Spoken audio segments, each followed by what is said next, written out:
തൃശൂരിൽ കനത്ത തിരിച്ചടിയാണ് സുരേഷ് ഗോപി എംപിക്ക് സമ്മാനിച്ചുകൊണ്ടിരിക്കുന്നത്. വോട്ടിംഗ് അട്ടിമറി വിവാദം രാജ്യത്തെ 80ഓളം ലോക്സഭാ മണ്ഡലങ്ങളെ സംശയത്തിന്റെ മുന്നേയിൽ നിർത്തുമ്പോൾ അതിൽ തൃശൂരുമുണ്ട്. കണക്കുകൾ ഇഴകീറി പരിശോധിക്കുമ്പോൾ പല ഞെട്ടിക്കുന്ന റിപ്പോർട്ടുകളും മറനീക്കി പുറത്തു വരുന്നുമുണ്ട്. നേരത്തെ സുരേഷ് ഗോപിയുടെ സഹോദരന് ഇരട്ട വോട്ടുണ്ടായിരുന്നു എന്ന് തെളിഞ്ഞത് വലിയ കോലാഹലമാണ് ഉണ്ടാക്കിയത്. ഈ വാർത്തകൾ വന്നതിന് തൊട്ടു പിന്നാലെ ഇപ്പോൾ സുരേഷ് ഗോപിയുടെ സഹോദരന്റെ ഭാര്യയ്ക്കും ഇരട്ട വോട്ട് ഉണ്ടെന്ന കണ്ടെത്തലുകൾ പുറത്തു വരുന്നുണ്ട്. തൃശൂരിലും കൊല്ലത്തുമാണ് സുരേഷ് ഗോപിയുടെ സഹോദരൻ സുഭാഷ് ഗോപിക്കും ഭാര്യ റാണിക്കും വോട്ടുള്ളത്. ഇരവിപുരം മണ്ഡലത്തിലെ 64-ാം നമ്പർ ബൂത്തിലെ വോട്ടർ പട്ടികയിലാണ് ഇരുവർക്കും വോട്ടുള്ളത്.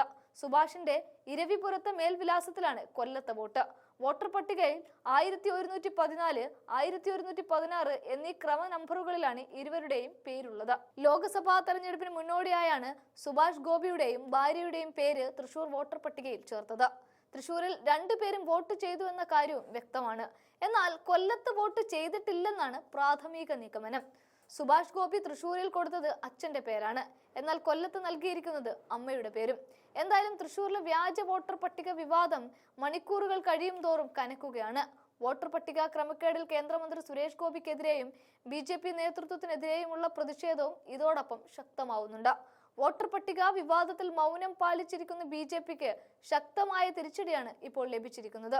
തൃശൂർ വോട്ട് കൊള്ളയിൽ വ്യാജ വോട്ടറായി പേര് ചേർത്തവരിൽ കേന്ദ്രമന്ത്രി സുരേഷ് ഗോപിയുടെ ഡ്രൈവറും ഉണ്ടെന്ന റിപ്പോർട്ടുകളും പിന്നാലെ എത്തിയതോടെ തലയിൽ മുണ്ടിട്ട് പോകേണ്ട അവസ്ഥയിലാണ് കേന്ദ്രമന്ത്രി നിൽക്കുന്നത്. തൃശൂരിലെ വിലാസമായി പുങ്കന്നത്തെ ക്യാപിറ്റൽ C4 ആണ് നൽകിയിരിക്കുന്നത്. എന്നാൽ ഇയാൾ ഇവിടെ താമസക്കാരനല്ല എന്ന് വ്യക്തമാണ്. ഇവിടെ താമസിക്കാതെയാണ് തിരുവനന്തപുരം സ്വദേശിയായ S അജയ്കുമാർ പേര് ചേർത്തത്. ഇയാൾ സുരേഷ് ഗോപിയുടെ ഡ്രൈവറാണെന്ന് അയൽവാസി സാക്ഷ്യപ്പെടുത്തുന്നുണ്ട്. നിയമസഭ തദ്ദേശ തെരഞ്ഞെടുപ്പുകളിൽ ഇയാളുടെ വോട്ട് തിരുവനന്തപുരത്താണ്.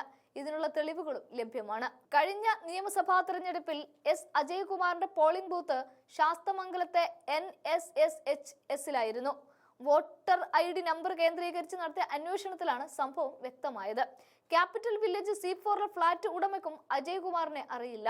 തൃശൂരിലെ അജയ്കുമാർ തന്നെയാണ് തിരുവനന്തപുരത്തെയും അജയ്കുമാർ എന്നത് അയൽവാസി സ്ഥിരീകരിച്ചിട്ടുണ്ട്. നേരത്തെ തൃശൂർ പാർലമെന്റ് തെരഞ്ഞെടുപ്പിൽ RSS നേതാവും കുടുംബവും നടത്തിയ ക്രമക്കേടിന്റെ വിവരങ്ങളും പുറത്തു വന്നിരുന്നു. 2024 തൃശൂർ, ആലത്തൂർ പാർലമെന്റ് മണ്ഡലങ്ങളിൽ ഇരട്ട വോട്ടുകൾ ചേർത്തത് RSS നേതാവ് ഷാജി വരവൂർ ആണ്. ഷാജിയുടെ ഭാര്യ സ്മിത, അമ്മ കമലാക്ഷി എന്നിവർക്കും ഇരു മണ്ഡലങ്ങളിലും വോട്ടുണ്ട്. ഭാരതീയ വിചാര കേന്ദ്രം തൃശൂർ മേഖലാ സെക്രട്ടറി കൂടിയായ ഷാജി നടത്തിയ ക്രമക്കേടിന്റെ തെളിവുകൾ പുറത്തു വന്നതോടെ തൃശൂരിലെ വോട്ടിംഗ് അട്ടിമറി വിവാദം മറ്റൊരു തലത്തിലേക്ക് മാറിക്കഴിഞ്ഞിരിക്കുകയാണ്.